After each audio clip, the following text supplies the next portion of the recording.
नमस्कार, मैं हूं संगीता राय। पूर्वांचल एक्सप्रेस न्यूज के इस वेब पोर्टल पे आपका स्वागत है।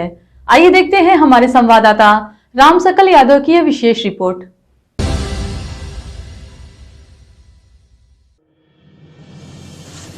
आजमगढ़ न्यूरोसर्जरी के क्षेत्र में लगातार काम कर रहे लाइफलाइन हॉस्पिटल एवं रिसर्च सेंटर की टीम द्वारा इस बार ब्रेन की जटिलतम बीमारियों में से एक आर्टरियोवेनस मालफॉर्मेशन नामक बीमारी से ग्रसित बांग्लादेश के मरीज का सफल इलाज करके लाइफलाइन हॉस्पिटल ने अपनी टीम की काबिलियत को विश्व पटल पर साबित किया है।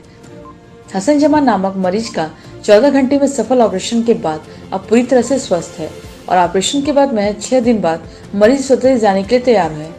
बांग्लादेश के नौगांव जनपद के रहने वाले हसन जमाल को वर्ष 2019 में मृत्यु का एक झटका आया, जिसके बाद बांग्लादेश के अस्पताल में उनकी जांच हुई, जहां जांच से यह पता चला कि उनके दिमाग के दाहिने हिस्से में एक बड़ा सा खून का गुच्छा है, जो उनकी मृत्यु और झटके का कारण है। यह बीमारी काफी जटिल बीमारी मानी जाती है, जिसका इलाज सर्जरी से होता है। परिवार के लोगों ने बांग्लादेश के साथ भारत के कई बड़े शहरों के अस्पतालों में इस बीमारी के उपचार के बारे में परामर्श लिया और इसी बीच उनको एक पारिवारिक मित्र ने उन्हें आजमगढ़ स्थित लाइफलाइन हॉस्पिटल एवं डॉक्टर अनूप कुमार सिंह के बारे में सूचित किया। हसन जमा ने वीजा की प्रक्रिया के साथ आजमगढ़ लाइफलाइन हॉस्पिटल में मिले।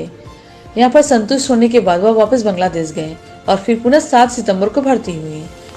लाइफलाइन हॉस्पिटल के senior neurosurgeon doctor Anoop Kumar Singh, Gayatri Kumari, neurosurgeon doctor Akash एवं डॉक्टर अजफर द्वारा ऑपरेशन की प्रक्रिया शुरू हुई। इस बेहद चुनौतीपूर्ण ऑपरेशन की तैयारी पूरी करने के बाद दिनांक 10 सितंबर अंजाम दिया गया और मरीज मात्र 6 दिनों के अंदर स्वस्थ होकर अपने घर जाने के लिए तैयार है। लाइफलाइन हॉस्पिटल के senior neurosurgeon doctor Anoop Kumar Singh ने बताया कि इस तरह के ऑपरेशन काफी जटिल होते हैं, लेकिन हमारी टीम ने इस ऑपरेशन को 14 घंटे की कड़ी मशक्कत के बाद अंजाम दिया और ईश्वर की कृपा से ऑपरेशन सफल रहा। साथ ही मरीज पूरी तरह से स्वस्थ है और उसे डिस्चार्ज किया जा रहा है। वे अब स्वदेश जा रहे हैं।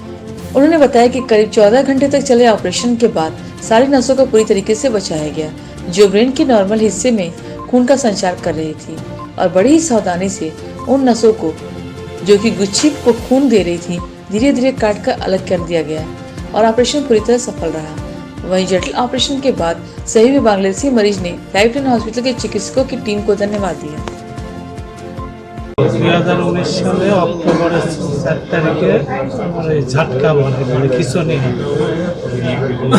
বাংলাদেশের ডাক্তার দেখায় আর এমআরআই করে আপনার ধরা পড়ে ইভিএম।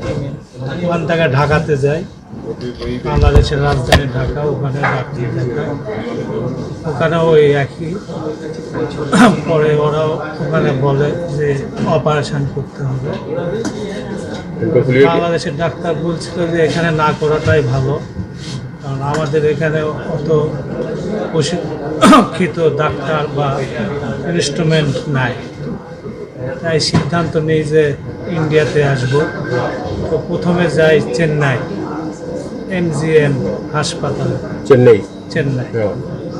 তো ওখানে যাওয়ার পর এনজিওগ্রাম করার পর মনের ভিতরে একটা কেমন যেন একটা আসে, মানে ওদের আচরণটা খুব একটা যে ভালো লাগলো না। মানে টাকা পয়সা একবার বললে এনজিওগ্রামেই ভালো হয়ে যাবে, 3 বার বা 4 বার করলে ভালো হয়ে যাবে। পরে বললো যে অপারেশন করতে হবে, টাকা লাগবে অনেক, প্রায় 9 লাখ টাকা ইন্ডিয়ান রুপি, 9 लाख। हमारे एखाने यहाँ पे आए, इनका इलाज हो गया, अब कैसा लग रहा है? চিকিৎসা করছিল, চিকিৎসা সম্পর্কে খুব শোনার পরে আমার একটা হলো যে আমি আজমগড়ে আমার এই বিআইয়ের সঙ্গে এখানে আসলাম ডাক্তার সাহেবের সঙ্গে। এখানে এখন বর্তমানে ইনশাআল্লাহ ভালো আছে চিকিৎসা করে। तो पहले इन्हें 20 साल से माइग्रेन की प्रॉब्लम थी। हमने जितने भी डॉक्टर्स दिखाए सब ने माइग्रेन की ही इलाज किए। फिर 2019 के अक्टूबर की 5 तारीख को इन्हें झटका आया, तो फिर हम इन्हें ले गए। फिर वहाँ पर एमआरआई करने के बाद पता चला कि एवीएम का प्रॉब्लम है, तो मेडिसिन चल रही थी। फिर 2021 में हमने फिर से एमआरआई करवाया, तो पता चला कि ये बढ़ रहा है। तो हमारे वहाँ के डॉक्टर ने कहा कि जल्द से जल्द ऑपरेट कर लेना अच्छा है, पर हमारे बांग्लादेश में इतने अच्छे डॉक्टर या ज़्यादा इक्विपमेंट्स नहीं हैं, तो इंडिया जाना बेटर रहेगा। तो पहले मेरे पापा इनको साथ लेकर चेन्नई गए। तो चेन्नई जाने के बाद वहाँ खर्चा थोड़ा ज़्यादा था। वो लोग बता रहे थे कि तकरीबन 9 लाख तक खर्चा होगा। तो फिर हम यहाँ आए और यहाँ ऑपरेट किया अनूप सर ने। अब वो बिल्कुल ठीक है, ठीक से चल फिर रहे हैं और बात भी कर रहे हैं। यहाँ कितना खर्च लगा ये तो नहीं मेरे पापा बता पाएंगे, वो सब। ये कह रहे हैं कि जैसे बांग्लादेश से इंडिया में आने के कानूनी कार्रवाई है, वैधानिक हाँ, वो दिक्कतें हैं, पासपोर्ट उसको वीज़ा आप सब कर ही आए हैं, कोई बात नहीं है। अच्छा। ऑपरेशन के बाद किसी तरह की कोई कॉन्सिक्वेंसेस बोलने में तकलीफ नहीं, कोई प्रॉब्लम नहीं है, वो अब ठीक है। बांग्लादेश निवासी हसुजमा नाम के इन व्यक्ति का ऑपरेशन आज होने के बाद आज ये डिस्चार्ज हो रहे हैं और इनके साथ बिल्कुल एक इनकी जो बीमारी थी वो लाखों में किसी एक व्यक्ति को होती है। ब्रेन के दाहिने हिस्से में काफ़ी बड़ा खून की नस का गुच्छा था जिसे आर्टीरियोवीनस मैलफॉर्मेशन कहते हैं। नॉर्मल खून की नसें जो ब्रेन के अंदर खून का संचार करती हैं, कभी कभार वो इस तरीके के एक ऐसा गुच्छा बना देती हैं कि उसके कारण पेशेंट को झटके और ब्रेन हैमरेज जैसी बीमारियां होने का खतरा पैदा हो जाता है। इन्हें आज से 3 वर्ष पहले एक मिर्गी का झटका आया जिसमें जांच के उपरांत पता चला कि इनके ब्रेन में खून की नस का गुच्छा है। इस ऑपरेशन में, जिसका इलाज ऑपरेशन था, ये इतना बड़ा गुच्छा था कि इसको अन्य विधाओं से ठीक करना संभव नहीं था।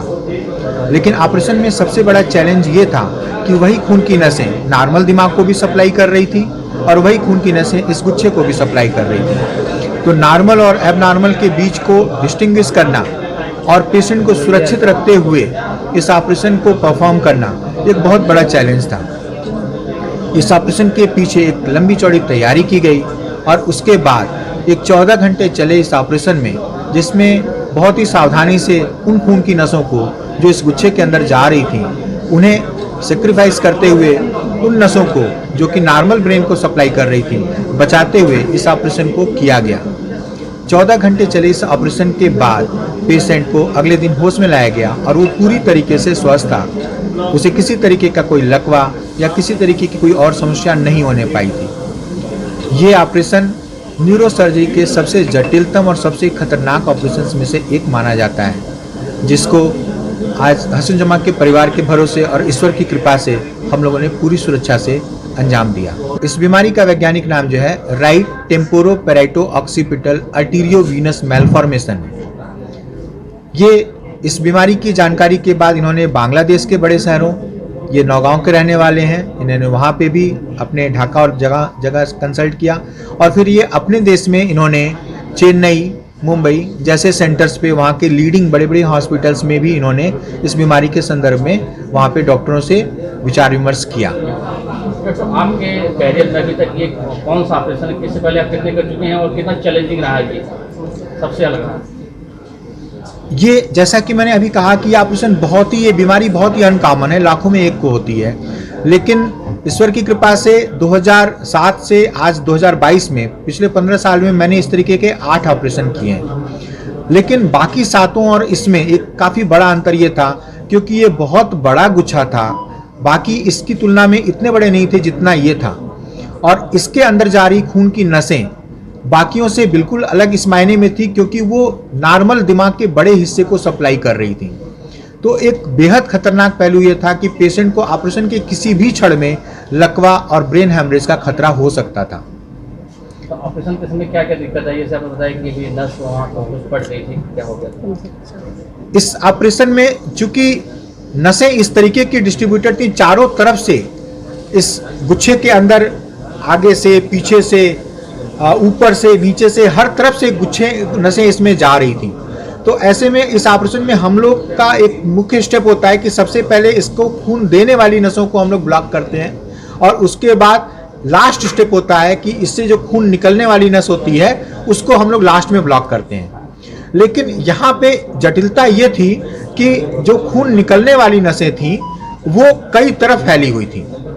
नतीजा वो आमतौर पे सिर्फ एक तरफ होती हैं, लेकिन इतने बड़े गुच्छे के कारण इसकी नसें ऊपर की तरफ भी जा रही थी और नीचे की तरफ भी जा रही थी। तो एक चारों तरफ से ट्यूमर टेंट हो चुका था, हम चारों तरफ से डिसेक्ट कर चुके थे, लेकिन लास्ट स्टेप हम इसीलिए नहीं परफॉर्म कर पा रहे थे क्योंकि अगर इसमें से किसी भी एक ड्रेनिंग चैनल को हम काटते तो ये फूल के फटता।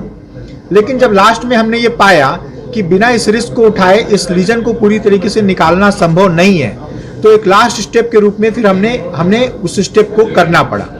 और जैसे ही हमने एक मेजर ड्रेनिंग चैनल को सेक्रीफाइस किया, जो इसका एक मुख्य पार्ट रहता है, वो पूरी तरीके से फूल करके चारों तरफ से फटने लगा। थोड़ी सी ब्लीडिंग वहाँ पे उस समय स्टार्ट हुई और जो कि काफ़ी तेज ब्लीडिंग थी। और उसके बाद न्यूरोसर्जरी का एक सबसे खतरनाक पहलू जिसको कहते हैं हम लोग कमांडो रिसेक्शन, इसका नाम ही इस प्रोसीजर का हो जाता है उसके बाद कमांडो रिसेक्शन, क्योंकि फिर आपको पूरी तरीके से कमांडो की तरीके से इस लीजन को एक्सरसाइज करना पड़ता है। तो एक लास्ट रिफर्ट जो इसका था, इसका एक लास्ट स्टेप जो इस ट्यूमर का था, 12 घंटे बाद फिर मुझे उस ऑपरेशन को कमांडो रिसेक्शन में कन्वर्ट करना पड़ा। और कमांडो रिसेक्शन के बाद हमने पूरी तरीके से ब्लीडिंग रोकी और उसके बाद फिर हमने जब रिसेक्ट करने के बाद देखा तो हमने पाया कि सारी ब्लीडिंग रुक चुकी थी, सारी खून की नसें जिन्हें हम बचाना चाह रहे थे हम बचा चुके थे और हम ट्यूमर को पूरी तरीके से एक्सरसाइज कर चुके थे। तो पूरी तरीके से संपादित करने में लगभग 14 घंटे का समय लगा, जिसमें 2 घंटे की सर्जरी और लगभग 12 घंटे का सर्जिकल टाइम था। 2 घंटे की एनेस्थीसिया और 12 घंटे का एक सर्जिकल टाइम था।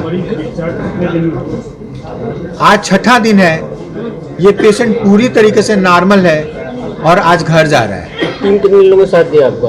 हाँ जी, टीम में कितने लोगों ने साथ दिया पूरी टीम? इस टीम में हमारे 2 एनेस्थेटिस्ट, हमारे 3 न्यूरोसर्जन और हमारे लगभग 10 के करीब ओटी स्टाफ थे, जो कि इस 14 घंटे चले इस ऑपरेशन में पूरी तरीके से हमारे साथ रहे और लगातार हर क्षण एक्टिव रहे, किसी भी इमरजेंसी के लिए तैयार थे।